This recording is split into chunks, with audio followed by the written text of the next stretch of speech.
What's going on YouTube? This is Kale Lamont. Welcome back to Synergy. So today's hot topic is the Naca Qualification. So if you're watching this video or whatnot, then we've already discussed the Naca workshop. You came out to that, you learned a little bit about Naca. You transitioned to the intake session. You sat down with the specialist. He told you a bunch of stuff that you needed to fix and a bunch of documents you need to have in. So for the qualification process, or the qualification for the Naca Home Buying Mortgage, so eventually you're gonna go in and you're gonna be sitting down. This may be after your first 3, 4, 5 sessions, and this is if you go through Naca's traditional process. They do have one-day workshops, but that's a one-shot gun where you gotta have everything together on that day, and they're able to completely comb through the process. But that's not the way I went through it, so I'm gonna explain the traditional Naca qualification process. So with the qualification process, you turn in these documents, and this may take time. This may take a few months. It may take several months. And the way that this works is you go to your first intake session, and they might say, hey, I need this bill, I need this bank statement, I need these transcripts. Oh yeah, you're missing one W-2. And at that point in the Naca process, you have to upload all of those documents online to Naca's website. So at that point in time, when you're uploading these documents, you're going back and forth. So you're gonna upload 12 documents, and next thing you know, you're gonna go to your next intake session, and they're gonna say, everything look good, but we still missing this. So you're gonna go fix that. You're gonna go back and you're gonna find out that it was a water bill that wasn't even in your name on your credit report. So they're gonna say, hey, before we move forward to get you qualified, you gotta get this water bill off. So you're gonna go out, you're gonna make some phone calls, you're gonna get that taken off. I had a weird scenario come up for me. My credit card company decided to add an annual fee. This was something that hadn't been a part of my credit card agreement in the past. It's something I never had to worry about. But all of a sudden, they added this as one of their new stipulations of their program. And with them adding this and whatnot, that charge went on my credit report. So right before I was about to get Naca qualified, they like, hey, KL Lamont, what's going on with this? Your credit report, we had just got everything together, but now it's a credit card on here that we hadn't seen before, which wasn't a problem. So I had to go back, talk to the company. It was only a $50 annual charge, paid it off or whatnot, got that off my credit score, went back to the next intake session, and something happened that I did not expect. I sat down with my counselor, Ryan, I'll name drop because he's a great guy.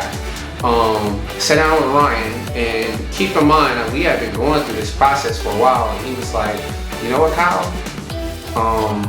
I think that you're ready. I think that I can go ahead and push this through and get you to underwriting. So I'm like, all right, well, what's underwriting? I have no idea what this is. So Ryan told me, he said, well, KL Lamont, underwriting is the process that you have to go through in order to get Naca qualified. So I said, well, how does this process look? Ryan responded to me and told me, well, I've looked at all this and I checked it off as good to go. So now it goes to my boss, right, who does the underwriting. He checks it over and whatnot, and then if it's good, then you're Naca qualified right then and there. And I'm not gonna bullshit around with you. That process can be a pain because even after Ryan did his due diligence, he made sure that all the T's were crossed and the I's were dotted.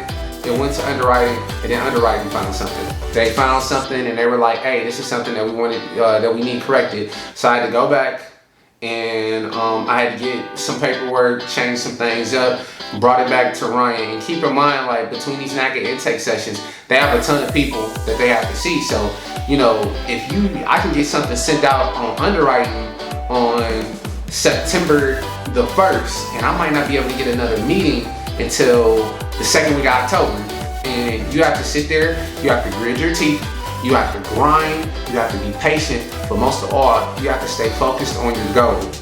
So I did that, and I met back up with Ryan, and Ryan was like, you know what, KL, I think we're ready to resubmit again. This is everything that he asked for.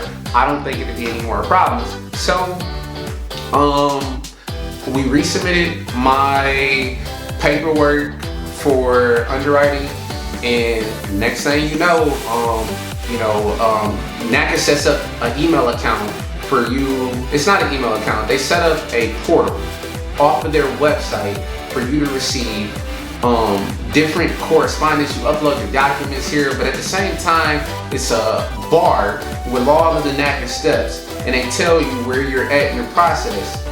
I went on there and it said I'm NACA qualified, so I'm confused. And next thing I know, I'm sitting at home and I'm like, what? This says I'm qualified, but I hadn't heard anything from Ryan yet, so I'm like, this can't be real. This has to be a mistake. So I tried to call the office, and when I called the office, it was a great secretary at our branch. Her name is Brittany. Brittany literally made things work for me. Like, if it was any questions that I had and Ryan was busy, Brittany would, pick up the phone and give me the game and tell me this is what you need to do. But anyway, moral of the story is, I got qualified. You're gonna get an email, and the email is gonna tell you that you're qualified. And then the next step that you're gonna have to do is get yourself prepared, because you're gonna have a home purchaser workshop. And that's the fun part. That's where things really, really get exciting. And you're literally on the doorsteps of getting to where you need to be, because I promise you, the toughest part about NACA is getting qualified. Everything else or whatnot, it's pretty reasonable. It's some frustrations that we'll talk about later in videos when we start talking about, putting in the contracts for properties, but that's basically how the qualification process looks. So you get your paperwork in, it goes to underwriting, it hits underwriting eventually approves it after some changes. They're gonna kick it back and they're gonna say, hey, change this, you get it approved, and then on the website, it's gonna tell you like, hey, you've been NACA qualified, and once you get NACA qualified or whatnot, you gotta get to that home purchaser workshop, because now that you qualified and whatnot, you get to start searching for houses after you get this done. But one thing that I do want to tell you guys is that make sure, even after you've been qualified, you're keeping up with your documents. Still upload everything to your portal, because it's a second part of underwriting that's going to take place at the end of the NACA process, and your pay stubs, your W-2s, all this stuff is going to need to be updated. So one big advice to you guys is, if you're at this point in the process and you become NACA qualified or whatnot, don't slack on your paperwork. Keep that done. And if this video was any benefit to you, do me a favor, like, subscribe, and comment down below if you got questions. And please stay tuned. Check out our videos. We have a ton of different segments that we plan on adding to this channel, and we're hoping things can grow and that this will be a benefit to you. KL Lamont signing out.